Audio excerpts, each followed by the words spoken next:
Subscribe कीजिए F study class channel को और बेल आइकन को दबाइए लेटेस्ट वीडियो सबसे पहले देखने के लिए। हेलो फ्रेंड्स, चलिए आज हम शुरू करते हैं। प्रश्न नंबर 4 है और कक्षा 9th गणित की प्रश्नावली है वो 11.1 है। पीछे वाली वीडियो मैंने आपको प्रश्न नंबर 3 बता दिया था।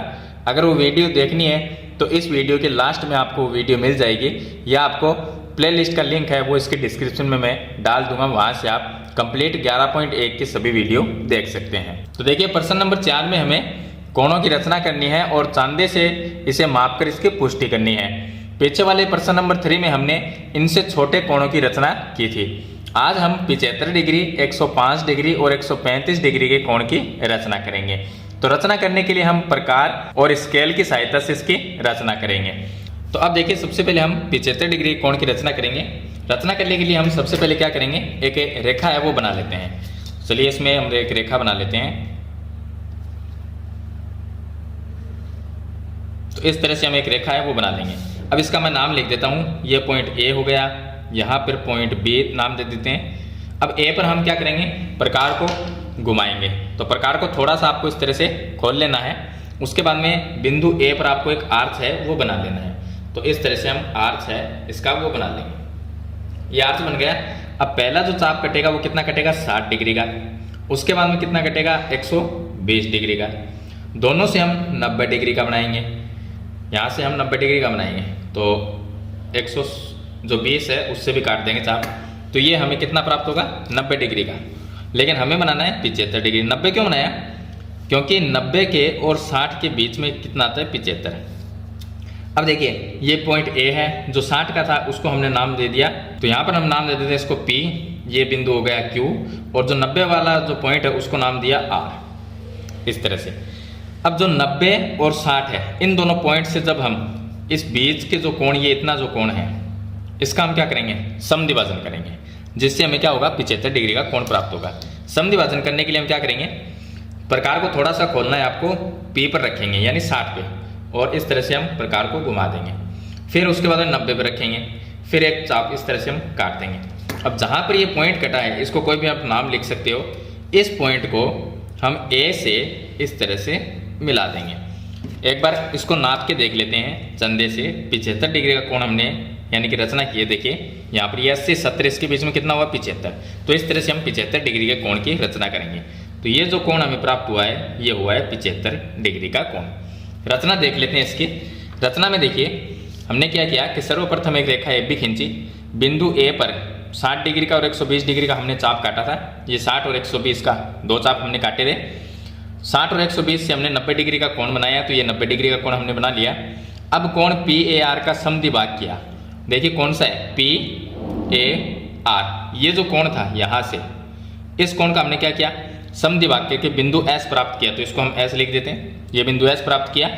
S और A को हमने मिला दिया, S से और A को हमने मिला दिया। इस प्रकार हमें 75 डिग्री का जो कोण है वो प्राप्त हुआ। तो इस तरह से हम इसकी रचना है वो भी लिखेंगे। चलिए नेक्स्ट देखिए, अगला जो है हमें 105 डिग्री के कोण की रचना करनी है। 105 के बनाने के लिए हम वही काम करेंगे पीछे वाले हम जो किया है। सबसे पहले हम क्या करते हैं, एक रेखा है वो बना लेते हैं। तो यहाँ पर हम एक रेखा बना लेते हैं। ये हमने एक रेखा बना ली। इस पॉइंट को मैंने नाम दिया A। यहाँ पर कोई पॉइंट है B, AB हमने नाम दे दिया। उसके बाद में हम एक आर्च है वो बना लेते हैं। तो आर्च बनाने के प्रकार को आपको थोड़ा सा खोलना है। उसके बाद में आप इस तरह से प्रकार को घुमाएंगे तो एक आर्च है वो बन जाएगा। ये घुमा दिया। अब पहला चाप कटेगा 60, दूसरा चाप कटेगा 120। अब हमें पता है कि 105 है वो कहाँ पर आता है, वो आता है 120 और 90 के बीच में। तो पहले हम 90 का कोण बनाते हैं। यहाँ से एक चाप काटेंगे, दूसरा 120 से चाप काटेंगे। यहाँ से दूसरा चाप काट दिया 120 से। 60 और 120 से जब चाप काटते हैं तो कितना बनता है, 90 डिग्री का कोण। इसको हम डैश डैश से मिला देते हैं इस तरह से। ये हमने डैश डैश से मिला दिया। अब ये तो है 90 यहाँ पर, यह है 120, इन दोनों के बीच में आता है 105। दोनों से चाप काट देंगे तो कितना होगा, 105 डिग्री का कोण हमें प्राप्त हो जाएगा। तो चलिए हम 90 के पॉइंट पे रखेंगे और एक चाप है वो इस तरह से हम घुमा देंगे। घुमा दिया। दूसरा 120 पे रखेंगे और फिर से हम इस तरह से घुमा देंगे। अब देखिए यहाँ पर जो पॉइंट हमें मिला है, इस पॉइंट को हम A से मिला देते हैं। तो जो पॉइंट A है उससे इस तरह से हम मिला देते हैं। अब यहाँ से देखिए ये जो हमें कोण प्राप्त हुआ है वो कोण 105 डिग्री का कोण बन गया। इसकी एक बार पुष्टि कर देते हैं हम चंदे से माप कर। तो यहाँ से हम चंदा इस पर रख लेते हैं और देखते हैं कि जो कोण है वो कितने डिग्री का बना है। तो देखिए ये 90 के सामने 90 का, और ये देखिए 110 100 के बीच में कितना है 105, तो ये 105 डिग्री का इस तरह से बन जाएगा। तो यहाँ पर हम 105 डिग्री कोण की हमने रचना की है। अब इसकी रचना किस तरह से करनी है वो देख लेते हैं। तो रचना में देखिए सर्वप्रथम हमने एक एबी रेखा खींची, नीचे वाली एबी रेखा हमने खींची है। उसके बाद में हमने क्या किया, उसके बाद में बिंदु ए पर 60 और 120 डिग्री का हमने कोण बनाया। ये है 60 और ये है 120 बना दिया। 60 व 120 से चाप काटकर 90 डिग्री का हमने कोण प्राप्त किया।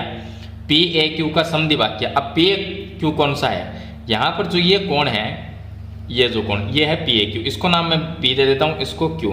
तो ये पी ए और ये क्यू, इसको हम डॉट डॉट से इस तरह से डैश डैश से मिला देते हैं। इसका हमने समद्विभाग कर दिया, जिससे हमें क्या हुआ आर ए बी।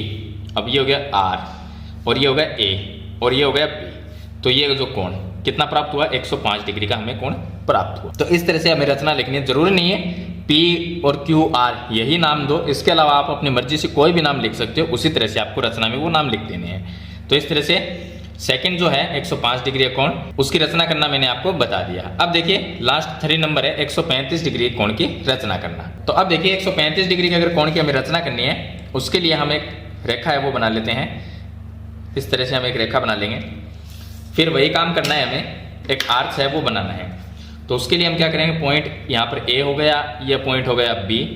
अब हम क्या करते हैं, एक आर्च है वो बनाते हैं, ए पर रखेंगे, उसके बाद में एक आर्च बना लेते हैं। तो इस तरह से हम यहाँ से घुमा देते हैं, यहाँ से इस तरह से हम इसको घुमा देते हैं। अब इसमें चाप काटेंगे। पहला चाप कितना कटेगा 60 डिग्री का।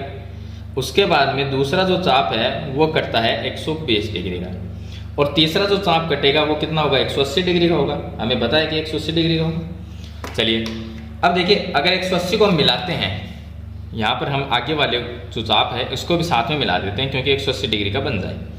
तो आगे क्योंकि हमें बनाना है 135, तो इसको हम डैश डैश करके इस तरह से मिला देते हैं। चलिए हमने मिला दिया। अब देखिए हमें अगर 135 डिग्री का कोण बनाना है, तो 135 का कैसे बनेगा, 135 कहाँ पर आएगा, 120 और 180 इनके बीच में आएगा। तो देखिए हमें बनाना है 135 डिग्री का कोण। इसके लिए हम क्या करेंगे, सबसे पहले 90 डिग्री का कोण बनाएंगे। 90 का बना लेते हैं, तो पीछे कितना रहेगा 90 रहेगा। अगर मैं यहाँ पर 90 डिग्री का कोण बना देता हूँ, तो इस साइड में भी 90 है, ये तो 90 का बन गया, इस साइड में भी 90 रहा। अब 90 जो रहा, 90 का तो हमने कोण बना दिया। अब 90 में कितना और प्लस करेंगे, तो 135 होगा, तो 45 प्लस करेंगे, यानी हमें 45 डिग्री और लेके आना है। कहाँ से लेके आएंगे, जो 90 बच गया उसका हम समद्विभाग कर देंगे, यानी कि जो 90 रहेगा उसका समद्विभाजन करेंगे तो 45 डिग्री के कोण बनेंगे। तो 90 में और ये 45 को जब प्लस कर देंगे तो कितने होंगे 135 डिग्री हो जाएंगे। तो देखिए मैं आपको बता देता हूँ, 2 चाप हमने काट दिए 60 और 120 का। अब 60 से हम एक चाप काटेंगे, यानी कि हमें बनाना है 90 डिग्री का कोण। ये चाप काट दिया। दूसरा चाप हम 120 पे रखेंगे और दूसरा चाप है वो हम काट देंगे। चलिए दूसरा भी हमने काट दिया। इस पॉइंट को ए से हम मिला देते हैं। तो चलिए इस डैश डैश से हमें मिलाएंगे इसको, इस तरह से हमने मिला दिया। इस पॉइंट को हमने मिला दिया। अब देखिए इधर वाला जो कोण है वो हमारे पास में 90 का बन गया ये, और इधर वाला भी 90 है, लेकिन ये 90 हमें बनाना 135 में इधर वाला जो 90 है यहाँ से लेके यहाँ तक ये पूरा, इसका हम क्या करेंगे समद्विभाजन कर देंगे। क्योंकि ये 90 है तो इसका आधा कितना होता है 45 ये इधर वाला और 90 इधर वाला, दोनों को प्लस करके अगर प्लस करते हैं तो कितना होगा 135 होगा। चलिए अब हम समद्विभाग करेंगे कैसे। समद्विभाग करने के लिए देखिए प्रकार को थोड़ा सा आपको खोलना है। उसके बाद में यहाँ से 90 से एक मैं चाप काट देता हूँ। एक चाप मैंने 90 से काटा, दूसरा 180 से काटा। यहाँ से ये जो 180 है और एक 90 दोनों से काट दिया। यहाँ पर क्या हो गया, इस कोण का समद्विभाग हो गया, यानी कि समद्विभाजन बीचों बीच, यानी कि हमने कोण को आधा आधा कर दिया। अब इस पॉइंट को मैं यहाँ से इस तरह से मिला देता हूँ ए से। अब यहाँ से जो ये कोण पूरा ये कोण जो बना है, यहाँ से ये कोण ये कितना बना 135 डिग्री का। देखिए इसको चंदे से एक बार नाप के इसकी पुष्टि करते हैं। तो यहाँ पर हम चंदा रखेंगे, 90 के सामने 90 का कोण आ गया। यहाँ पर 140 और 130 के बीच में कितना हुआ 135 डिग्री, यानी कि एक तो हमें 90 का बनाना है और दूसरा जो 90 बचा है उसका हम समद्विभाजन कर देंगे। तो अगर दो यहाँ से लेके यहाँ तक फिर उस कोण को हम देखते हैं तो ये कितना बनेगा, 135 डिग्री का कोण बनेगा। अब इसकी रचना कैसे करनी है, तो देखिए रचना में हम लिखेंगे कि सबसे पहले हमने एक रेखा खींची ए बी रेखा खींची, कोई भी नाम दे सकते हैं, ए बी की जगह आप पी क्यू नाम लिख सकते हैं, कोई भी। बिंदु ए पर हमने समकोण बनाया, ये बिंदु ए है, इसके ऊपर समकोण का मतलब 90 डिग्री का हमने कोण बनाया। पी ए क्यू का समद्विभाग किया। अब पी ए कौन सा है, इसको नाम मैंने पी दिया, ये ए है और ये यहाँ पर बिंदु क्यू है, तो पी ए क्यू, ये जो पीछे 90 का बना था इसका हम समद्विभाजन कर दिया। अब जो पी ए क्यू का हमने समद्विभाग किया तो हमें पी ए आर, एक तो ये हो गया पी ए आर और एक हो गया आर ए क्यू, ये दोनों कोण कितने बने, 45 का, ये भी 45 है और इधर वाला ये भी 45 है, दोनों को मिलाएंगे तो 90 हो जाएगा वापस। उसके बाद में इस प्रकार हमें R A B, R A और ये बी, यानी ये जो कोण यहाँ से और ये जो कोण बना है, ये पूरा कोण कितना प्राप्त हुआ हमें, 135 डिग्री का कोण हमें प्राप्त हुआ। तो इस तरह से आपको तीनों कोणों की रचना करनी है, 75 डिग्री, 105 डिग्री और 135 डिग्री। और रचना में आपको इसकी जो रचना है वो भी साथ में लिखनी है, 4 लाइनों में 5 लाइनों में आपकी इसकी रचना लिखनी है। तो ये था इसका प्रश्न नंबर 4, मैंने आपको कंप्लीट बता दिया है। चलिए इसके बाद में इसका लास्ट क्वेश्चन है, क्वेश्चन नंबर 5 है, सरल क्वेश्चन है, उसको भी इसी के साथ में हम सरल कर लेते हैं। अब देखिए इसका प्रश्न नंबर जो 5 है उसमें दिया गया है कि एक समबाहु त्रिभुज की रचना करनी है। अब समबाहु त्रिभुज कौन सा होता है, जिसके अंदर तीनों भुजाएं बराबर होती है। जब इसकी भुजा दी हो तथा कारण सहित रचना कीजिए। तो हम क्या करेंगे, अपनी मर्जी के अकॉर्डिंग हम यहाँ पर एक रेखा बना लेंगे, यानी रेखाखंड खींचेंगे। तो 0 से मैं ले लेता हूँ 6, 0 से 6 यानी 6 इंच की ले ली। इसको मैंने नाम दिया बिंदु बी, यहाँ पर जो पॉइंट है इसको नाम दिया सी। अब यहाँ पर कोई इसकी भुजा तो है नहीं, हमें पता है कि समबाहु त्रिभुज में तीनों भुजाएं बराबर होगी। तो जो एक हमने बनाई है अपनी मर्जी से, उसके अकॉर्डिंग 2 और होनी चाहिए। कैसे बनाएंगे, अब जो BC मैंने बनाई है इसको हम प्रकार से नापेंगे और उतने ही चाप काटेंगे B और C से। तो चलिए इसको मैं इस तरह से नाप लेता हूँ। तो इस तरह से आपको नापना है, ये BC भुजा को हमने नाप लिया। एक चाप बिंदु C से हम इस तरह से काट देंगे और एक चाप बिंदु B से काट देंगे, इस तरह से काट देंगे। अगर यहाँ से आप पूरा इस तरह से करना चाहो तो कर सकते हो, और जो बिंदु C है वहाँ से भी आप इस तरह से प्रकार को घुमा सकते हो। अब दोनों जो चाप देखिए, ये जो चाप है वो दोनों तरफ जहाँ पर कटे हैं, इस बिंदु का मैं नाम दे देता हूँ ए को B और C से मिला देते हैं तो एक त्रिभुज बन जाएगा। तो A को हमने B से मिला दिया और A को हमने C से मिला दिया, तो इस तरह से C से हम मिला देते हैं। ये जो त्रिभुज बना है इसकी तीनों भुजाएं क्या है, बराबर है, और ये एक समबाहु त्रिभुज बन गया। अब इसमें आपको इसकी रचना भी लिखनी है। रचना में आप क्या लिखोगे कि सबसे पहले हमने एक BC रेखाखंड खींचा। अब ये जो BC है वो बिना नाप का है, तो हम लिखेंगे कि सबसे पहले हमने एक BC रेखाखंड खींचा, BC को माप कर प्रकार से बिंदु B से एक चाप काटा, उसी तरह से बिंदु C से एक चाप काट दिया, तो हमें बिंदु A प्राप्त हुआ। A को हमने B से और C से मिला दिया, तो इस प्रकार हमें ABC एक समबाहु त्रिभुज प्राप्त हुआ। तो ये तो हो गई इसकी रचना, इस तरह से हम रचना करेंगे।